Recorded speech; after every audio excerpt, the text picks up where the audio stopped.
Hello and welcome to Consciously Awesome Living. I'm your host, Sheila Applegate, manifestation coach and creator of the Consciously Awesome Gnostic Adventure, which I'll tell you a little bit more about at the end. We are focusing this season on helping you to design your most brilliant life, whatever that means to you. And today, I want to talk about science and spirituality can be friends. And I know that seems kind of basic, and you might be saying, how does this fit into designing my life? But I think it's really important to talk about now because I've seen a rise of maybe conflict between science and spirituality. It's been an issue maybe throughout all of history, but I thought, and I think it really is, we're coming together to a place where we realize that in truth, science and spirituality are leading to the same understandings from different perspectives.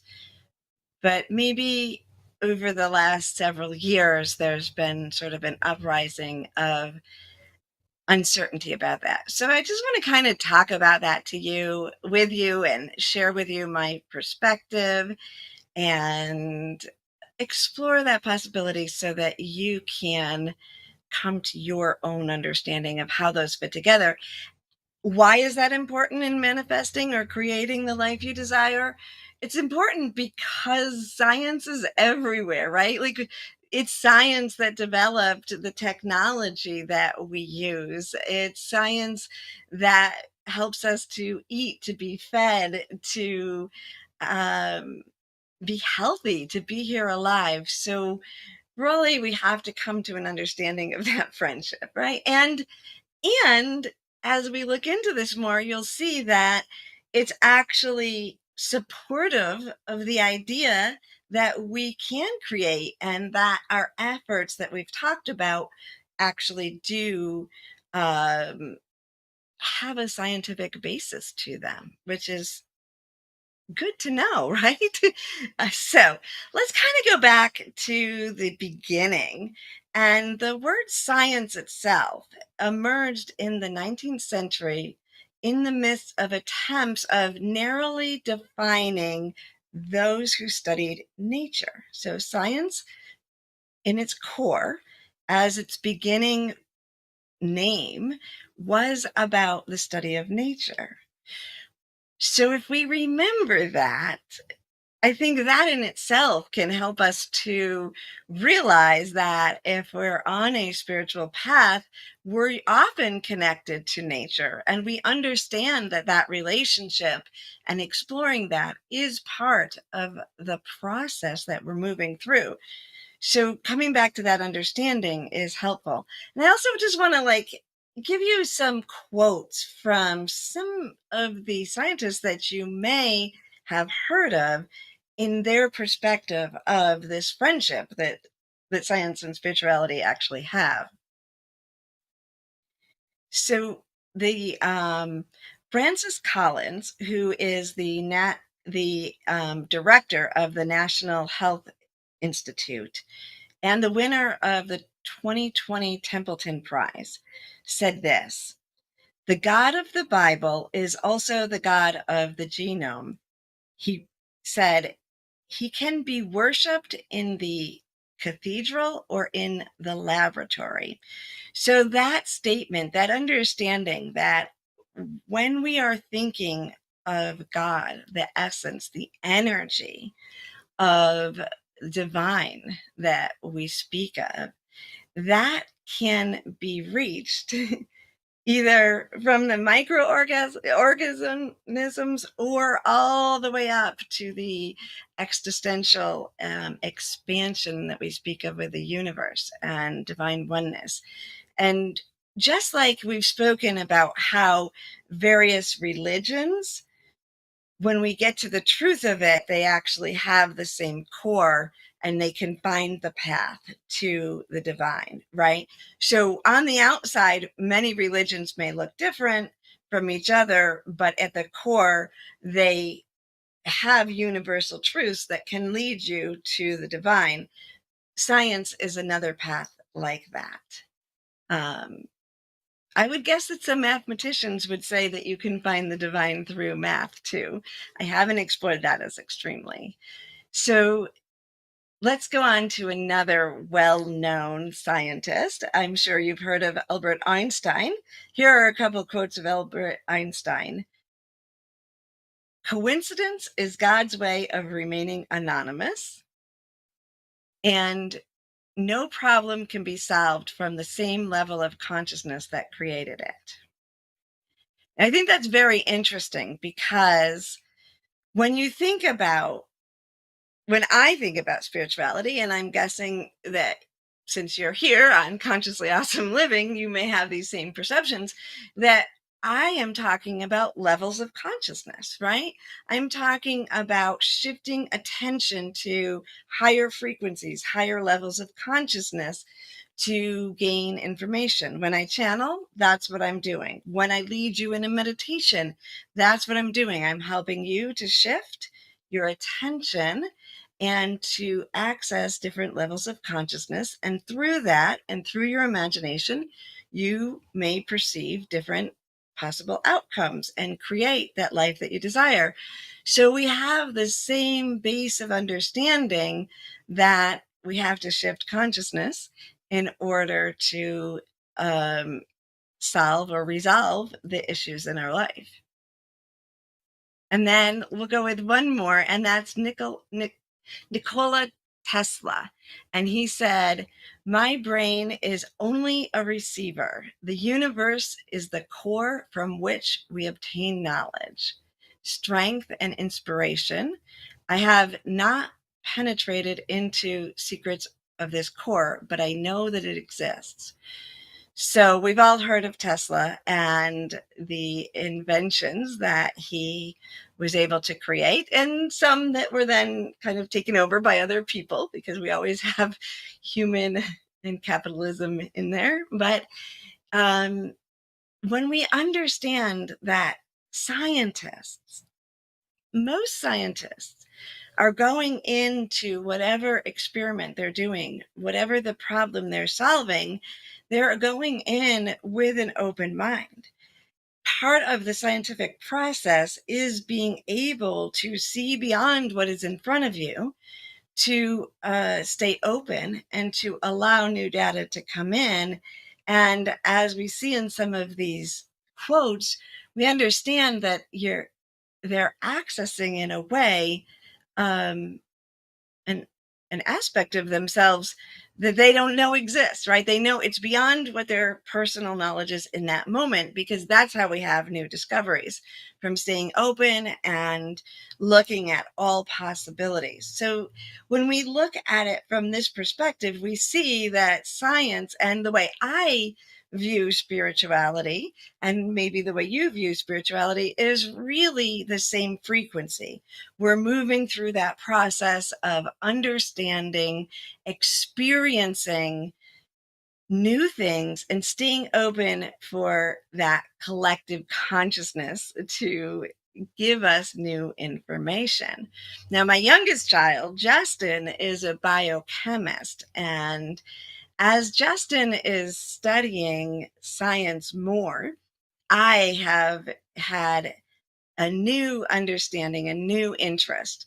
In fact, if I look at it, even before Justin moved into the sciences as a study, um, the more I opened up to higher consciousness, the more I channeled, the more I meditated and experienced and had the drive to connect the pieces of consciousness and how we do.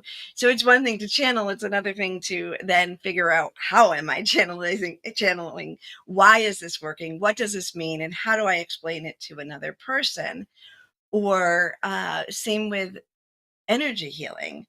I've been an energy healer, a Reiki master, and taught Reiki years ago, and have moved into different modalities. And even just a few years ago, brought through divine experience, a new form of channeling, a new frequency called fractal illumination, that actually, when I spoke with a quantum physicist, really they were able to fill in some of the blanks of what I was doing and experiencing that I didn't know. I just had this sort of download and I feel the energy moving through me. So when I reach towards science, it actually enhances my understanding, and my interest has grown more and more. When Justin moved into biochemistry, and then you know COVID came, those two things intersecting. I was interested in the biochemistry as Justin did different, um, worked in different labs, because I was starting to understand more of the DNA, even though energetically I was using the double helix and in shifting and visualizing differences in the DNA. As Justin shared more information with me, I understood how those intersect and they fit together. So for me, I come to it first from sort of the spiritual perspective, then I usually get that scientific information that doesn't conflict to me, but really enhances the experience of what I have gone through. So to me, I want to say, like, yes, science and spirituality are friends, like best friends. We're finally here. But like I said, there's still some conflict. And I think that if we look through history, some of that conflict early on was that, and usually it's religion and spirituality that had a conflict, or I'm sorry, religion and science. Sometimes religion and spirituality does have a conflict, if you ask me. But religion to me is different than spirituality, right? So for me, spirituality is remembering that divine, accessing the essence, connecting my spark to the oneness of all that is, and to nature and to everyone around me, and to explore what my soul can do to its highest potential, and in that space live a good life. Now, religions have that in them, and I truly believe that at the core of nearly all religions is the path to truth. But religions are also structures that have been developed by humans and put around in some ways to control society. So some of the rules around it are to manage or control, and so the need to keep someone not in knowledge may be more prevalent in a structure, although we are seeing that in what seems to be non-structured spirituality that maybe still has a structure on it. So I think that what happened when there was a conflict, or what happens now still when people feel a conflict, is that they feel as if you tell me that this isn't a miracle that I just experienced, then you're threatening me. So if I believe that my God creates miracles for me, then you tell me how it works. Maybe that feels like you're denying my God, right? Or this need for faith to be what I understand now is essential. And so it feels like it's intruding on that, when if you understand that just learning more of how the miracle worked doesn't change the wonder or the miracle in it or the effect of it, but rather enhances your understanding of it, and maybe expands the understanding of what God or creator or the divine is. The truth is the truth, and the truth will hold up under any circumstance.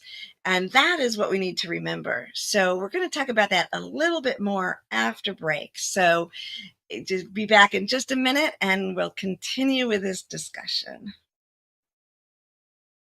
Soulivity Magazine and Beyond Words Publishing want to remind you about the importance of continuing to follow public health guidelines to protect yourself, your loved ones, and your community.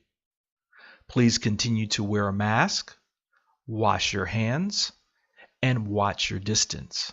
Please visit these sites for further information about how to stay safe from COVID-19 into the new year. Remember, love protects us.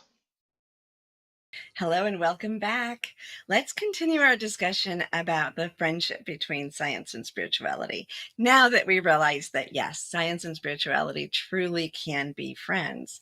As we were ending the first section, I talked about how the truth is the truth in every direction that you seek it, right? So when we think about this, spirituality is not a threat to science, and science is not a threat to spirituality. The concepts that we have in each one of them that are true, though we may attain the information differently, we may express the information differently, but in truth, the truth is going to remain the same in either direction. Just like in any religion, the truth is the truth no matter what is around it. So if you get to the core truths, they're going to be there and there won't be conflicts. Now, there are in between truths, right? Because sometimes we know something to be true, and because we are evolving, it changes. Our world is evolving, or our consciousness evolves. We learn a new, deeper truth. It doesn't mean that the first truth was wrong, but maybe it was limited. So, this is that expansion of truth that we're moving into. And if we remember that that is what we're looking for, then whichever side of that coin we're on, there is not a conflict. There isn't there's nothing to be afraid of, because what you know will either evolve to deeper truth or will stay steady with new information. There is one, I don't know if it's an exception, but I always say, I am so driven for new knowledge. Like, that's just who I am. And I think a lot of us are, but not everybody is. Some people are just happy and they're living a good life and they're treating people with respect and they're offering service, doing something to, better the world, or at the very least, not harm anyone. And they're content with that. And that's all they want in this life. They don't need to fill in the gaps or get new information. And that's okay. And if you are someone like that, again, probably not watching this show, but if you are, then, or someone and that's the way they are, that's okay. They don't have to gain new information. They don't have to learn about science if their base is in spirituality, or vice versa, as long as they're living their best life. But if your best life includes more knowledge, or if your limited view is harming you or someone else in a way, then it is good to expand your consciousness and look at this from different directions. One thing that inspired me to talk us today is the vaccine issue. As we've been moving through COVID, people have had very strong opinions, and there's been some dichotomy about whether or not to take and trust modern medicine. And I think that's been going on for a while. But I think that it's important to understand. Let's start back with science and the fact that we wouldn't be here today, right? Like, it is the support of science that allows us to live the way we live. And it allows us to understand enough about the world that we have time not to just be in the ego survival state, but to explore the different realms. And whether we're exploring it through science or through spirituality, meditation, yoga, and different aspects of consciousness, we have the freedom to explore it, very much in part because of science, because we have the life that we're living right now. And I think it's important to understand that and acknowledge that, and to realize, to step back and think about, are you making your decisions based on fear or on love? And I prefer love or acceptance or interest and growth to fear, but I make my decisions based on fear sometimes. We all do. So I'm not saying exactly how you should go about doing this, but to look at whether you're in a space of fear or of love. When you're pushing against anything, you're pushing against oneness, right? Everything is within oneness. If you speak of it in terms of God, most people include everything within God, right? If God is the creator, God created everything, then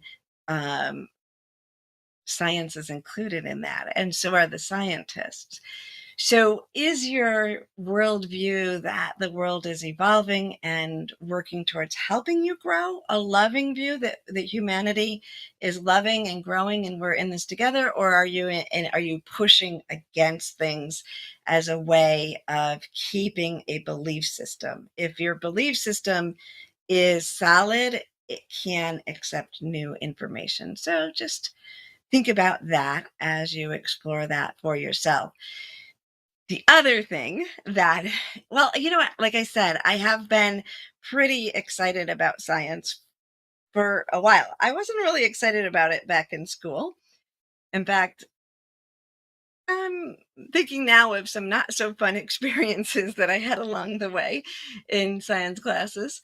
But I got more excited about it, and Justin did play a role in that also, because even as a child, Justin introduced me to many different videos of science and some great authors. I'm going to talk to you about those in a little bit, not quite yet, but that interest has, just like I said, grown and grown. The more I have tapped into my higher levels of consciousness, the more I just want to absorb information from different perspectives.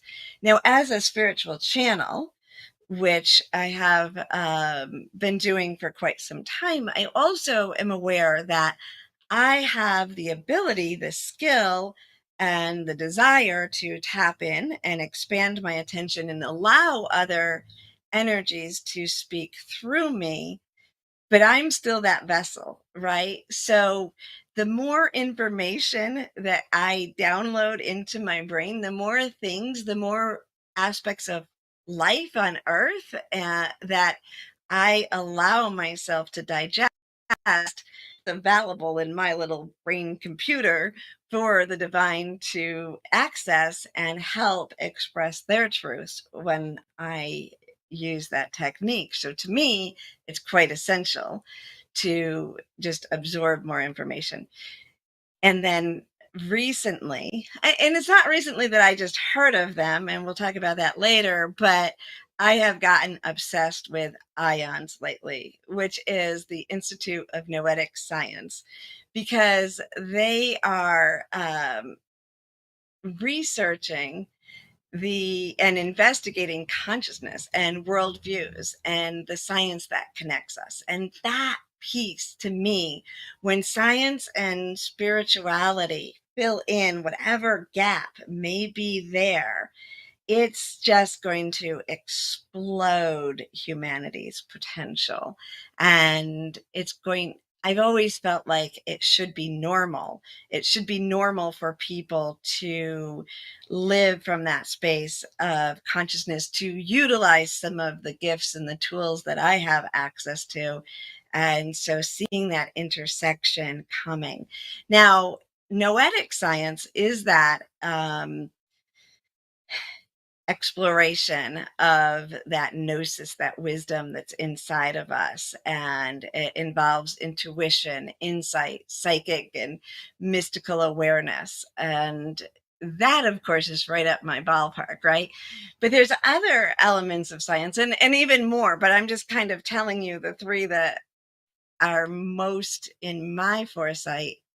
There's quantum physics too. And I sort of got interested or got exposed to quantum physics earlier than noetics.